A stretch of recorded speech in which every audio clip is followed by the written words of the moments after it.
Hello, everybody, and welcome back to Running the Table. We are here with more football NFL draft content. I'm here with Tim and Noel, like always, and we broke down the quarterbacks. We broke down the running backs. Today, we're going to be breaking down the wide receivers. I'm going to keep the intro short. Tim, you ready to run it? Let's run it. All right, short and sweet.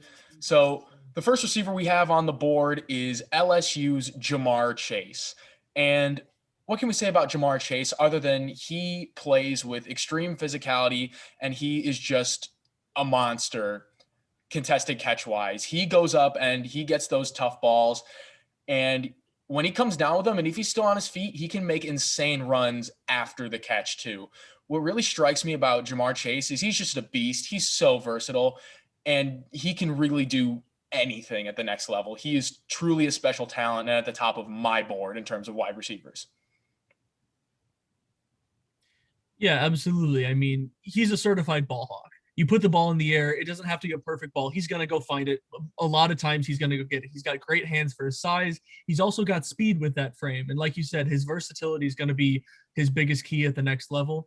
And I think he's going to really thrive off of that. And he's got the size to be able to handle being on some of the bigger corners, as well as he's going to be able to go right over the top of smaller ones. So he's going to be a little bit of a nightmare to guard all around. Definitely tough to cover one-on-one. If you were going to look at any weakness at all in his game, which I don't really see any true weaknesses, you might talk about his routes weren't always the most complex out of everyone on this list. But I mean, in reality, when you're in an offense that had Joe Burrow and Clyde Edwards-Helaire and Justin Jefferson, I mean, it's hard to find as much space as possible. So, I mean, with the production that he was still able to put up with guys like that on his team, it's clear he's the number one receiver in this class. He did what he needed to do. Exactly. Plain and simple. Yeah, it's pretty clear to me that he's atop the class. Now, the next receiver that we're going to look at is the 2020 Heisman Trophy winner, Devonta Smith from Alabama. Now, as I just stated, he won the Heisman Trophy winner because dude is a straight up baller. He is very polished. He's very well-rounded. He's very smooth. His game is described as effortless.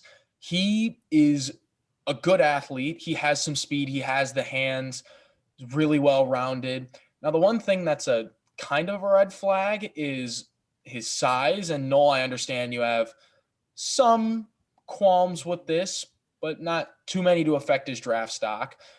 He's the number 2 receiver on the board for me.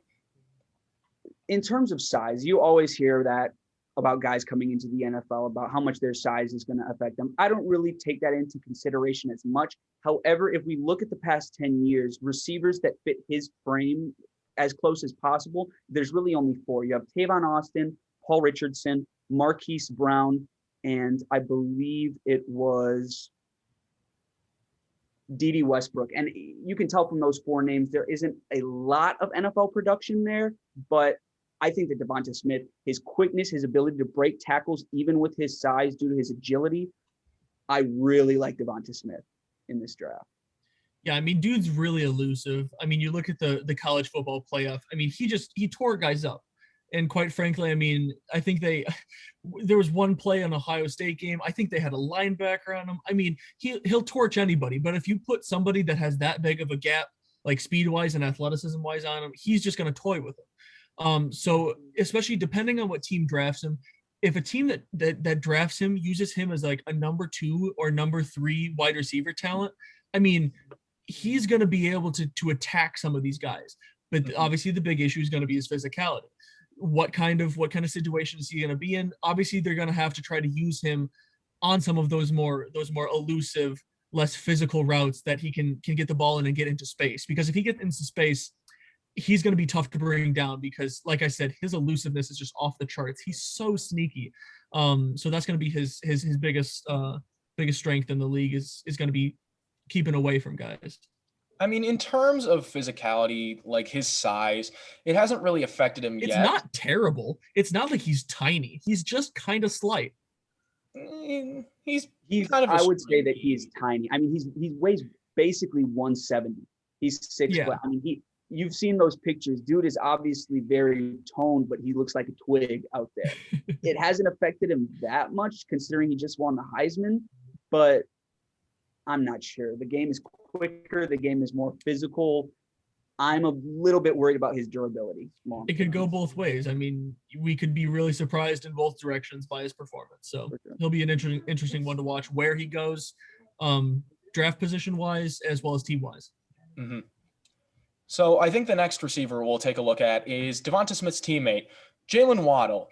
And what really sticks out to me about Jalen Waddle is, I mean, you guys kind of touched on how fast and elusive Devonta Smith was. Jalen Waddle's on a whole nother planet.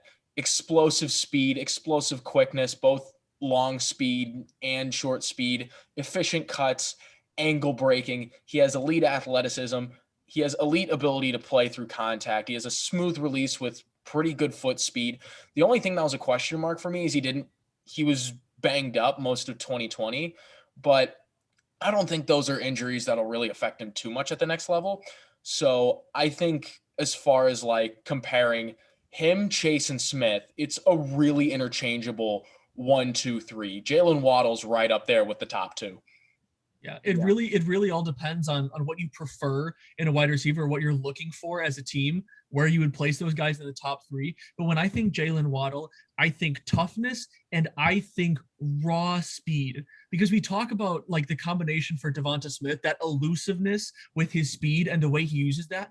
But Waddle, I mean, he just straight up torches dudes left and right. He may not have that insane elusiveness that Devonta Smith, but he doesn't necessarily need it because he's got a little bit of a better build for that speed and for the next level than Devonta Smith. And one of the things I personally love about Jalen Waddle, now, do I necessarily love the Alabama coaching staff for it? Not really, but I love Jalen Waddle's heart for trying to come back after the injury. He tried to come back much too early to play in that college football playoff. And he fought his heart out just to get in those games. And I know how much he probably worked to get himself back into that kind of shape to even be able to get the pads on and cleared to be on the sidelines. And he tried a couple routes there, but I mean, this guy's got the heart, and I think he's going to have like that drive to really make those steps up to improve the few shortcomings that he has in his game to really take himself to the next level. Yeah, Tim, you mentioned his willingness to come back. A lot of things, like we look at size, we look at ability, we look at talent, but a lot of the things that we kind of miss is what guys are made of up here and in here. And Waddle has both of those in spades. And I feel like that dedication, that drive, if it sticks with him, is going to bode for him very well at the next level. Couldn't agree more. Two more things that make him really valuable for any team is his ability in the return game. He was a great returner in college. Obviously, his speed plays a large part in that, but in the open field, he can break anyone's ankles. Also, his efficiency. In 2019, he scored every 6.2 catches and averaged about 19 yards per reception. That is unbelievable, really. Crazy numbers. Yeah. You rarely see stats like that. So me personally, I think Jalen Waddle I would look at him very high in this draft. I think he is a game-changing wide receiver in this draft. Yeah, I think he'd really be a lock, I think, for the 2 or 1 on a lot of people's boards if he didn't get injured and lose most of his 2020, because I think he would have been able to put up a really solid season and show people just what they're missing in what they've seen of his game. And clearly the injury didn't just affect the end of the season and the season itself. I mean, he missed his pro days. He's missed further pro days down the line from that. He had to take that surgery. A big question mark and somewhat of a risk to take. Mm-hmm. For sure. The next receiver we'll take a look at is Minnesota's Rashod Bateman. And personally, I really like Rashod Bateman. I like watching his film because the way I would describe Bateman is just a true technician. His technique, his ability to get off the line of scrimmage and get open, it is up there with the best of the class. And he may not have the raw athleticism of a Chase Smith or Waddle, but he makes it work just the same. His releases, his route running is a lot smoother, a lot better, a lot more refined and polished than most of these guys. and he has really strong hands in both open and contested catches. So Rashod Bateman is a guy that I look very highly upon, and I'm quite frankly a big Rashod Bateman fan going into this draft. Absolutely. I mean, one of the things that I noticed personally, I mean, you use the term technician, and I know we talked about this a little bit, but like he is unbelievably deliberate in his movements. And one of the things that I noticed specifically about his game is his awareness and his anticipation. Because when he's out wide, he'll get some like these short passes. He knows where you're coming before you're actually going. And that's how he's able to get around guys without that crazy athleticism. He knows where he wants to go and he just hits it straight away. There's no hesitation. There's no delay there. And I think that's what makes him, what's going to make him really deadly at the next level, is whether or not he's able to translate that awareness into anticipating levels of that higher game, because he's really, like you said, he's really polished. And I really like the looks of like all of his routes and everything that he does in that game. And he's not exactly tall, but he's got decent size. And I think he can handle himself in a lot of different areas around the field. So, yeah, I think to make up for that lack of athleticism and speed, he's got one thing I noticed is that he had his great double move, which can really help when you have the corners up on you and you can't really beat them right off the bat. Also, his ability to get those contested catches due to the strength of his hands. I mean, I've seen him just grab balls and rip them out of corners' hands. He's got real hands, yeah, right across the field or jumping over a guy. I really like Rashod Bateman. I think that, yeah, like we said, his route running ability is probably some of the best in this class. So I'm high on him, even in regarding his speed. Mm-hmm. Yeah. So we're not going to do a tight end episode unless you guys really want it. If you guys really want a tight end episode that bad, drop a comment and we'll make one. But we're going to include Florida's Kyle Pitts in here because, quite simply, this guy is a wide receiver that is just listed as a tight end.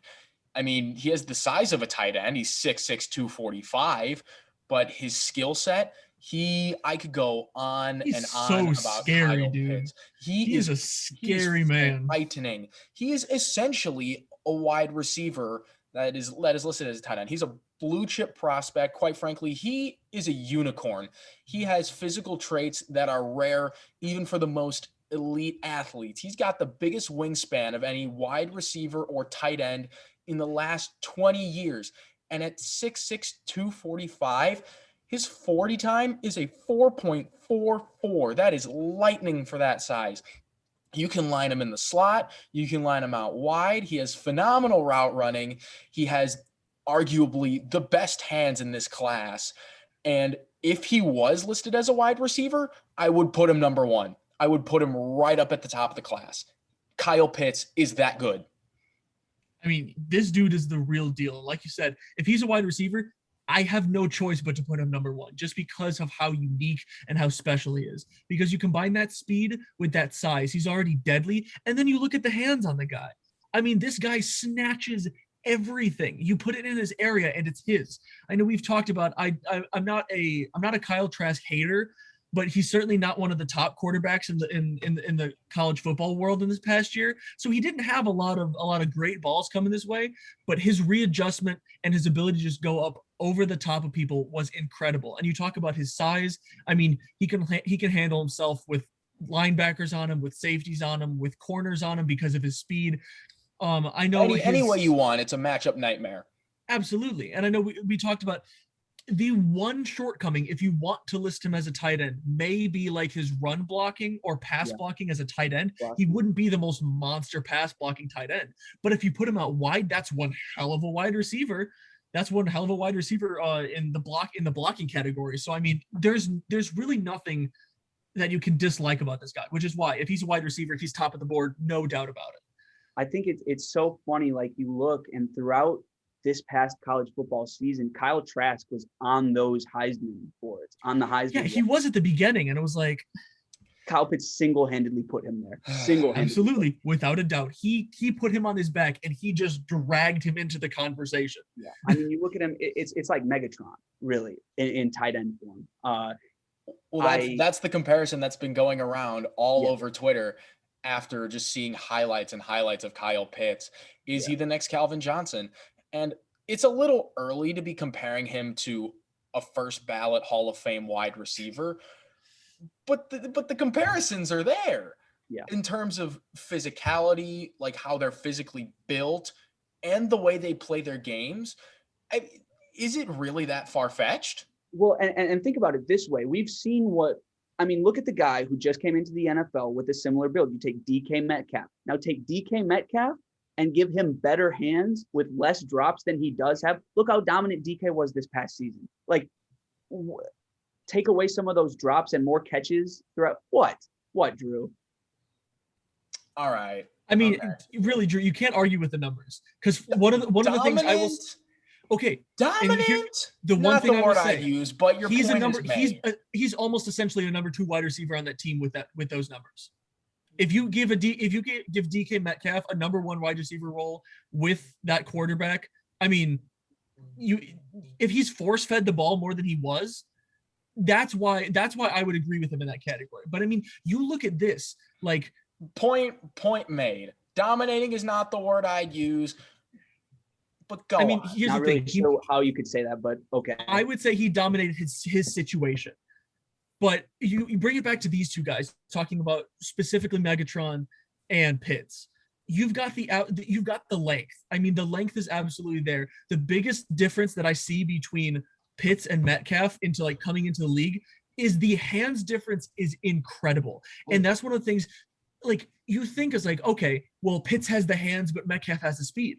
But if you look at the speed difference, it's not that crazy. With that unofficial 4.44, even if it's unofficial and you give him a 100th or 2 more onto his time, like, that's incredible speed for that size. So even of course, 4.5 is fast. That's Megatron being the unicorn that he was with that size and speed, quite literally, I mean, Pitts is as close as it is to the second coming, and I think that's without a doubt. Yeah. So we just went through the top 5 in the class, including Pitts. But now we're going to briefly go on and each give one guy that we really like that isn't really in the top 5. That's more so lesser known. Noel, who do you have? See, I've got Elijah Moore out of Ole Miss. One thing I really like about Elijah Moore is his separation. Now, I saw a stat somewhere. Elijah Moore had a step or more separation on 90% of his catches throughout the season. So you don't even have to worry about hands at that point. When you've got a step of separation between, you're not making a ton of contested catches, that's for sure. It doesn't even matter. It doesn't even matter. He's got great footwork, which allows him to get that separation right off the line. I mean, just a great productive receiver. I've got nothing but good to say about Elijah Moore. I really think that he has the potential. Had this receiver class not been so stacked, I think he could have been a very high drafted receiver. See, here's the thing about Elijah Moore. He could be a slot receiver from day one, a starting slot receiver. He is incredibly reliable, even with being open all the time. He still has really good hands and above average ball skills. Yeah. And the one thing that stuck out to me, for Elijah Moore, is that he's fearless. He sticks his nose over the middle, and he's not afraid to take a hit or two, and he'll hold on to the ball. And quite frankly, perfect example of just fearless toughness from Elijah Moore. That's what I see. And he, with being that slot receiver, his hands are so good. He can take those hits, like you said. He's not scared to get hit like that across the middle, and he's not going to drop the ball when he gets hit. Absolutely. I mean, Noel, you talked about it for Bateman. I would call Elijah Moore Mr. Double Move. From what I saw, he loves those double moves, and that's really what gets him a lot of that separation. Because he's not necessarily the fastest guy on the planet, but similar to Bateman in this aspect, he's also very deliberate with his moves, and he knows how to get guys on the wrong foot, and that's what really helps him in that separation. It's a popular technique, and it works for a lot of guys to get open really quick. Yeah, absolutely. And one of the things that I noticed for Elijah Moore specifically, I really would like to see a team, whatever team goes for him, because Ole Miss did this a little bit with him. I would like to see what Elijah Moore could do in short yardage jet sweep plays, because you talked about his fearlessness. Because he'll come off the corner, he's got the speed, he's got the awareness nowhere to go, but in short yardage, because he's not going to be the type of jet sweep guy that's going to try to like get around to the outside, sneak around. He'll find the first opportunity to turn upfield, and he'll go right through you. And that's what I love about him, is that he will find the best possible place to go. And even if it's not wide open, he does not care. He will lower his shoulder. Not the biggest dude, but he's pretty well put together, and he will just go straight at you. And if you're not prepared, he will go through you. So. See, now, Tim, you could go on and on about how much you like Elijah Moore, but I know, considering that the college you go to, there is another Moore that is a wide receiver in this draft that you want to talk about him. So what do you got on Rondale Moore? Yeah, I mean, obviously, I really like Rondale just from being a Boiler fan, and I wish we would have been able to see a little bit more of him here at Purdue. But what I really like, and I think you saw this in his All-American freshman season, was his toughness. He's not the biggest guy, but he's pretty well put together, and man, is he strong for his size. The legs on Rondale Moore, like the one play that comes to mind is that classic touchdown play against Ohio State when Purdue upset him at home. He takes the ball around the outside, dude tries to rip him to the ground, and he just refuses to go down. So he's got the incredible speed. He was a top 340 time, I believe, in the draft out of these guys, Tim, as well as top 3 in vertical. The thing that stands out for me is like the viral videos of him squatting like 600 pounds. 600 pounds. As a freshman. Yeah, exactly. Noel's legs aren't even that strong, and he got some tree trunks, let me tell you. I'm going to say that. Man. Yeah, not even Noel is that. That is impressive. Yeah, he's got ability in so many facets of the game. Also as a returner, that's one of the things that'll be interesting to see whether or not teams utilize in the NFL, is whether or not they'll try to use his return ability, because he is shifty. He's quick, he's strong, and he's shifty, and that's going to bode well for him as a slot receiver. The big question will be, can he stay out of injury trouble, because that's what's plagued him a little bit in the last couple seasons. But I mean, I know he's been working on getting that strength back, getting that quickness. And I think he's going to be ready to make a difference at the next level, depending what team takes him and how they use him. I think another thing that makes him really valuable for a team is he's good with all those gadget plays. He's got the jet sweeps. He's good on screens, pitches. He's got that quickness that can get him around the edge. And obviously, we see a lot of guys in the NFL who make really good careers out of that, especially nowadays. So I think he's really valuable for a team. I mean, he's going to get taken, and he's going to get value because of that speed. I mean, when you have speed like that, it's hard to argue with. Raw speed like that does not come every day, and it is unbelievable to watch when he gets to top speed. Yeah, absolutely. So the last guy we have to cover, and the guy who I really like, is Terrace Marshall, the other receiver from LSU. You got Chase on one side, but since he sat out, Marshall really became the guy. And the thing that stands out to me about Terrace Marshall is he's 6'3", 200. He's a traditional perimeter receiver with size, but his ability to make the spectacular catch and his catch radius is just massive. He can go reach around and get the tough balls that not the average receiver would go and get. And that's really what stands out for me about Marshall. I talked about efficiency earlier, but in his final 2 seasons at LSU, he averaged a score every 4.1 catches in his last 2 years, which is absolutely ridiculous. Also, something I failed to mention earlier with Jamar Chase, he had a great last season with quarterback trouble at LSU. I mean, they lost Joe Burrow. They had a lot of trouble figuring out their quarterback situation, and he was still able to put up that great production, which I think says a lot about him. And just like Jamar Chase, it's hard to find a lot of space, and it's hard to get production in that star-studded of an offense, and yet he was still able to persevere. Absolutely. I mean, you talked about those touchdowns per catch ratio. I mean, red zone target 101 right there. I mean, the size, the length, the physicality on the outside there, that's going to be really hard to match up with.